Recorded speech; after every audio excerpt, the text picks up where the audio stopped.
Hola crack digital, ¿cómo estás? El día de hoy vamos a hablar acerca de comunicación con los pacientes.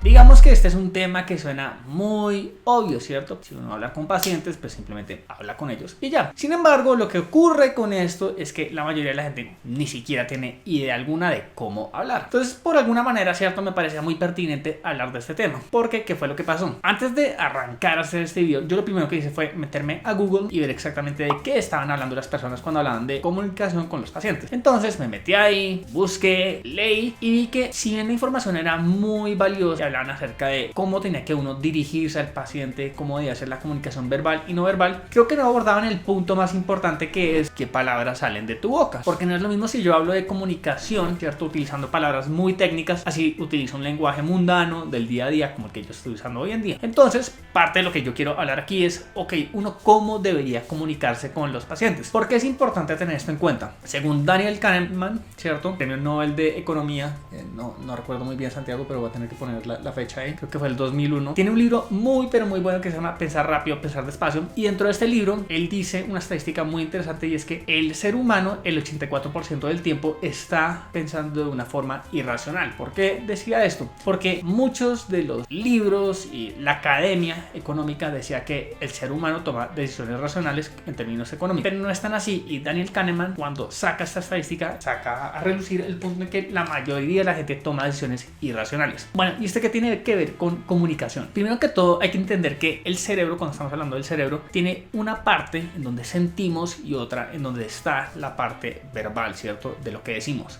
Lo que ocurre es que muchas de las cosas que nosotros sentimos no somos capaces de expresarlas por medio del lenguaje escrito o verbal, y nunca vamos a poder hacerlo porque es que están en partes diferentes del cerebro. Ahora, hablando en términos de comunicación, de expresar esto que sentimos y que decimos, rebobinemos y echemos un poco atrás. ¿Qué es lo que pasa en términos de la escritura? Que es algo relativamente nuevo. Está todo el tema de las pinturas rupestres en las cavernas. O sea, no sé exactamente en qué países o de dónde son originarios, pero bueno, tú me entiendes. El punto es que el ser humano siempre se ha comunicado por medio de eso, y en ese sentido el lenguaje escrito como lo conocemos, si no estoy mal, tiene tan solo unos 10.000 años. ¿Qué es lo que ocurre? Que las personas que saben dominar bien el lenguaje escrito y hablado, por lo general son grandes líderes. Hablando un poco acerca del liderazgo, ¿cierto? Piensa en cualquier persona famosa o que ha cambiado el mundo. Todos ellos, sea para bien o para mal, han sido líderes. Uno podría hablar de Nelson Mandela, también podríamos hablar de Mahatma Gandhi, pero de la misma manera podríamos hablar de Stalin, ¿cierto? También podríamos hablar de Hitler. Algunos van a decir, pero es que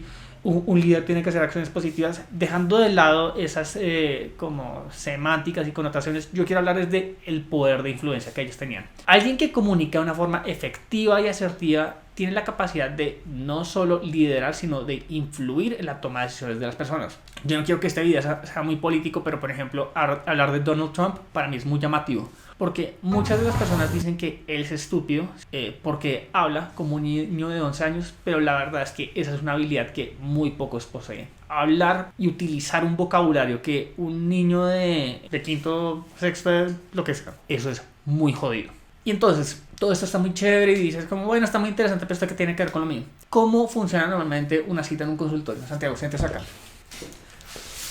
No, bueno, primero llega con el tapabocas. Ah, sí, hola doctor, es que estamos en un consultorio, ¿no? Sí, o sea, hola, buenas. Entonces yo debería también ponerme mi tapabocas, pero bueno. Y el gorro y la bata, que papi, entonces. Bueno, no. Estamos aquí en mi consultorio y le hablo a usted acerca de un tratamiento. Vamos a hablarle acerca de qué quiere saber. ¿De implantes o de Invisalign? Invisalign. Cuando yo empiezo a hablarle de Invisalign, yo le empiezo a hablar a usted acerca de alineadores invisibles, acerca de cómo de alguna manera ellos están en la capacidad de moverle milimétricamente lo que son los molares, ¿cierto? Le ayudan a usted también en la parte maxilar. Cuando estamos hablando de alineadores, no solo eso, en algunas partes vamos a poder utilizar attachments, aditamentos especiales. Obviamente yo no soy un odontólogo, acabo de hablar como las palabras que yo sé. Sí, muy paila. O sea, sí, Es que es un attachment. sí. Pero el punto aquí es, muchos odontólogos puede que, listo, lo dicen de una manera más técnica y mejor estructurada. Pero no se entiende. Exacto. Si yo utilizo palabras como attachments, aditamentos, incluso implantes, coronas, fundas, muchas de las personas ni siquiera saben cuál es la diferencia entre un puente y una corona. Pasa mucho que los odontólogos no dicen como se te va a correr el diente, sino dicen como una palabra y toda X, weón. Ayer la escuché y dije, marica, ¿qué es eso? Y busqué en Google y es se te mueven los dientes, literal. es un error. Exacto. Este es el punto con todo esto. Cuando hablamos de comunicación para los pacientes, es importante que el vocabulario que utilicemos sea muy sencillo y muy claro. En ese sentido, hablando de marketing digital y sin importar si es comunicación de videos de YouTube o... es muy importante que nosotros nos enfoquemos en el vocabulario que nosotros estamos utilizando de cara al paciente. En ese sentido, uno de los tips que más me gustan a mí y que más funciona cuando uno está hablando de vocabulario escrito es la prueba de legibilidad Flesch. La prueba de legibilidad Flesch es una que en honor a Flesch, no sé bien cuál es su nombre, por favor Santiago ponga el nombre aquí de Flesch. El punto es que cuando tú escribes algo, digamos que te metes a Google y escribes hola, ¿cómo estás? Mi nombre es Bob, lo que sea.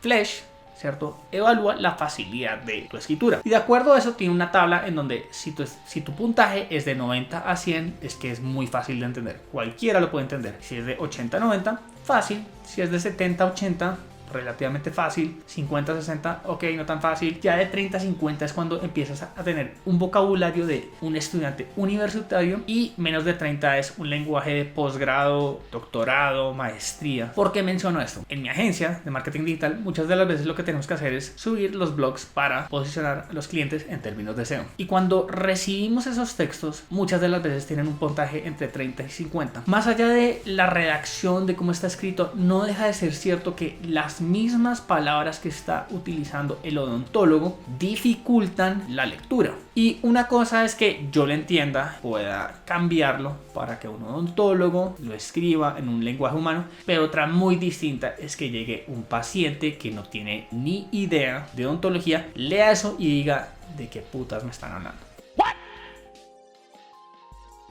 Cuando escribimos, y ahí te va un tip muy bueno, en este video tenemos un link en donde tú puedes hacer la prueba de elegibilidad Flesch, pero también siendo realistas, tú de alguna manera pues tienes un WordPress en tu página web. Lo bueno es que en el plugin de Yoast SEO, o sea, esto no es publicidad pagada, sino es un muy buen plugin, ahí te dan una prueba de elegibilidad y tú puedes saber exactamente cuál es tu puntaje en términos de Flesch. Ahora, digamos que ese tip está muy bueno, pero el tip número uno que yo utilizaría si fuera a grabar videos como este o fuera a escribir, y esto es algo que para mí es muy llamativo, entonces pon mucha atención, es haz de cuenta que eres el editor de una revista. ¿Cómo llegué yo a este hallazgo? Una vez hablando con un cliente, estaba yo explicándole como, ok, cómo exactamente necesitaba que escribiera. Entonces yo en algún momento le dije como, mira, cuando uno escribe, ¿cierto? Uno quiere que la persona entienda un poco más del tema, ¿cierto? No que sea un lenguaje tan técnico y tan confuso, sino haz de cuenta que tú estás escribiendo para la revista Tú. Y llegó ella y me dijo, wow, entonces es como si yo fuera la editora de la revista Cosmopolitan para la sección de odontología. Y yo en ese momento le dije como,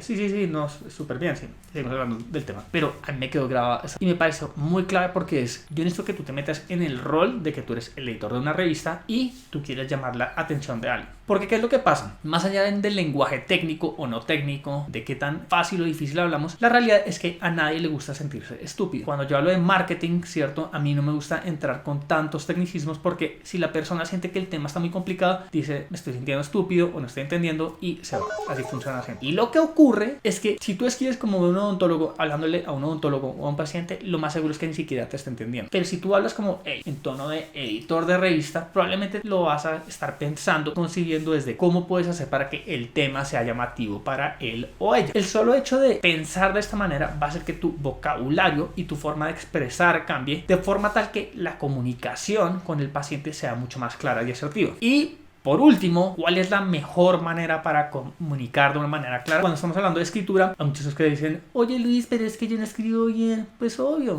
yo tampoco pinto bien. ¿Significa que soy un mal pintor? ¿Significa que voy a ser un mal pintor por el resto de mi vida? No. Si yo pinto, ¿cierto? Eventualmente me voy a volver bueno. Santiago es bueno grabando videos, es bueno editando esto. ¿Por qué es bueno? Porque le gusta, y dos, porque lo hace con frecuencia, lo practica. Santiago, usted era bueno grabando videos hace 6 años. 6 años, ¿era bueno editando videos? No. ¿Yo era buen marketero digital hace 4 años? No tenía ni puta idea. ¿Por qué? Porque nunca había hecho eso. Y lo mismo aplica con un odontólogo con odontología. Un odontólogo que pone sus brackets por primera vez los pone como un culo. ¿Por qué los pone como un culo? Puede que en ese momento diga como, ok, me quedaron bien, pero 5 años después va a decir, ok, me quedaron fatal. Lo mismo pasa acá. Tú estás escribiendo, lo que escribes hoy te va a parecer fatal, pero en la medida que tú escribas, te va a parecer cada vez mejor. Lo mismo aplica con videos de YouTube. Yo veo mis primeros videos, bueno, y eso simplemente, o sea, es nefasto.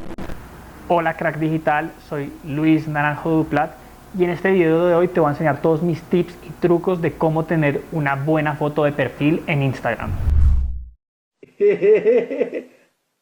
No estoy diciendo que esto de hoy sea bueno, probablemente el día de mañana va a haber otro video y voy a pensar en este video de acá de comunicación y voy a decir, este estaba fatal, pero el punto es que por cada video que grabo, por cada minuto que sumo, por cada hora de grabación que tengo, cada vez estoy mejorando de cara a cómo comunico frente a una cámara. Y esto es muy importante tenerlo en cuenta porque sin importar si es podcast, si es video, si es escrito, entre más práctica sumemos va a ser mejor. Entonces es muy importante que tú te enfoques en tú cómo hablas con los pacientes y cómo se los mencionas. El solo hecho de realizar tareas tan sencillas como escribir lo que le vas a decir a un paciente, probarlo por medio de la legibilidad Flash para ver si es fácil de entender o no, y luego auditarlo con diferentes pacientes para ver si entendieron o no, va a ayudar a que de alguna manera tu comunicación se vea mucho más efectiva. Entonces, para resumir este video, yo sé que hemos hablado de muchas cosas. No quería enfocar en este video específicamente en si tú tienes que hablarle de tú o de usted al paciente, de si debes comunicarle después del tratamiento. Creo que esto es algo, un odontólogo está mucho más capacitado para decir que. Sin embargo, como persona que cree fielmente en el poder de la comunicación para transformar y generar cambios, sí creo que en la medida que utilices un vocabulario mucho más claro y seas mucho más asertivo con lo que dices y haces, vas a lograr que tu relación con tus pacientes sea mucho mejor. Bueno, y eso es todo por este momento. Dime una cosa, y este es un test muy interesante. Coge tu último artículo, ponlo en la prueba de legibilidad Flash, link abajo, y dime qué puntaje te salió.